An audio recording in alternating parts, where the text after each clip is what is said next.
what kind of car you drive. Okay, do you have a bicycle? You like riding your bicycle? Yeah. You like driving your car? You have a BMW? That's fine. Or you got an old '65 Plymouth Valiant? Hey, that's great too. I said the kind of vehicle you drive does not make what's in here. All right. But I think that the stereotype, everything. I reckon I'm here to show that anybody can be a Muslim. You follow what I'm saying? Because I don't fit the stereotype Muslim. The stereotype Muslim that people in that mind here is long robe, kafia, or maybe just wearing a kufi or something. This is what people perceive over here as being a Muslim. They don't look at me as being a Muslim because I don't fit the profile. Right. So I reckon I'm breaking the profile. Then we have another brother here who's European American, myself also. He's pulled. He's been in the. Well, he's right. Let me think. He was in the National Guard, Army, and then he got it, and then he went back into the Air National Guard to finish up for his retirement. And looking at him, he doesn't fit the profile neither. But let me ask you on this profile issue. Some people sometimes ask me, how come I don't see more Caucasian Americans accepting Islam? And I really don't know how to answer that. If somebody asked you that, what would you tell them? Yeah, let me make sure I understand the question again. Somebody says, America, there are a lot of Caucasian Americans, and, maybe you see Afro-American, maybe you see immigrant Muslims here, but people say, why we don't see more Caucasian Americans coming to Islam? Oh, okay. There's probably more than you think. When my first wife and I got married, we were a very unique couple in the Richmond area because we were the only, both of us were Caucasian Americans who were married, both of us were Muslim. Then there was another brother, I remember he was 16 years old, he came to the Islamic Center and I was there when he took Shahada. And his parents, even though they didn't, they never became Muslim themselves, they supported him in coming to the mosque. They would drive him to the mosque if he needed a ride. And then later on, he would marry another Caucasian American lady, Muslim, and I think they still live in the Richmond area, just in the other side of town. Right. So I think there's more here than what you know. There's another brother. His name is Asher Smith. He's been Muslim for 30 years, I imagine, and we took Shahada at the same place. He, of course, him 10 years prior to me. If you want to go for ratio to ratio, probably the reason why you see more African Americans and Muslim is that the Nation of Islam actually did a really good service in a lot of respects. They actually brought to the forefront Islam. Now the way the nation does, I don't agree with the actual Nation of Islam and their rhetoric and everything, but it did open up a lot of eyes. Malcolm X was a perfect example of that. Matter of fact, I saw the movie when it came out years ago on Malcolm X, and actually I went ahead and bought the DVD, and I showed my present wife. My present wife is Christian. And I said, I just want to show you a few things, And I showed his path to real Islam when he finally saw what happened at Hajj, all the different cultures and people, different colors and everything. It really opened his eyes. So I think that's probably the reason why maybe you don't see as many Caucasian Americans, because the Caucasian Americans weren't attracted by the Nation of Islam. Matter of fact, they were actually not allowed to join, so they didn't have the exposure. So I think that's probably the reason. But do you think that things are changing now today? I think things are changing now.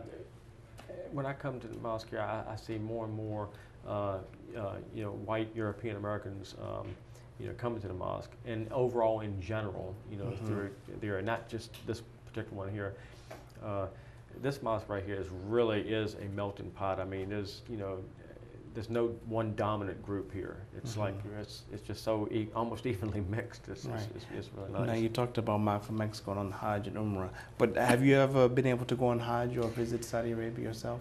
Not yet, but inshallah, I'll be able to go. I think what's really amazing with this, with the war going on right now, I think it's really ironic that the ones who want to go over there can't, and the ones who don't want to go are being sent.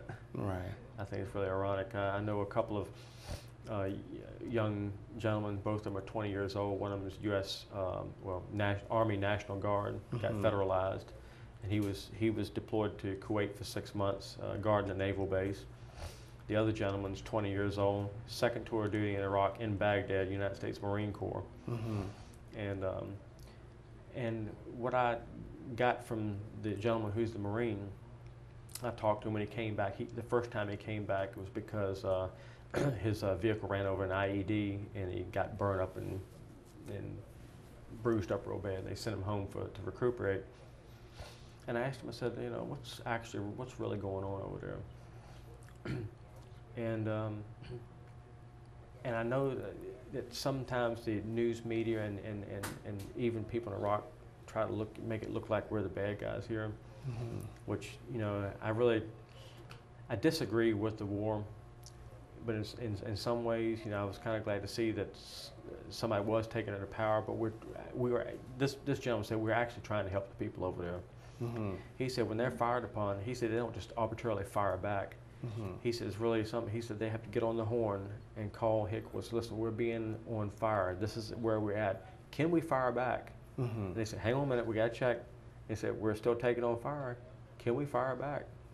And they do go to great lengths to make sure before they fire that they are firing on what is considered to be a real target, not just, you know, an arbitrary, you know, firing.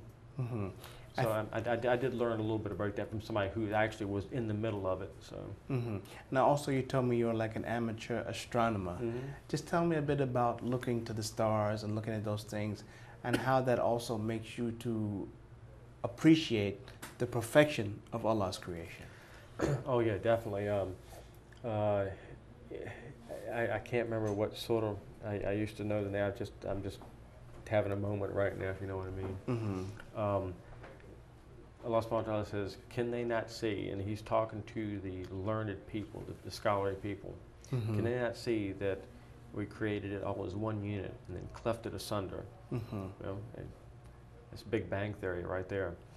Astronomers, cosmologists say that the universe started from one primordial little drop about the size of a pinhead. And all of a sudden, boom, it expanded, it just blew up.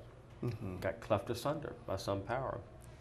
And even the top astronomers and cosmologists will tell you that if you ask them what happened before what was before this pinhead, most of them will say, well, we attribute that to God. They can't go back any further than that. That's as far back as they can go and scientifically explain stuff.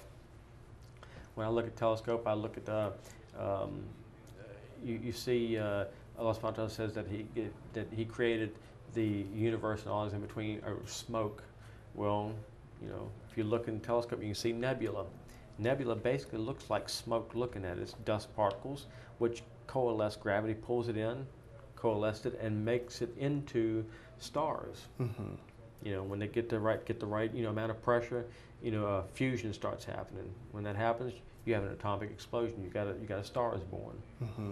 So, you know, it's already in Quran. This was in Quran, you know, over 1,400 years ago. And we're just basically discovering this over the past 200 years, roughly. You know, 100 years, most of it. But you know, a lot of the stuff has been in theory and thought for about 200 years.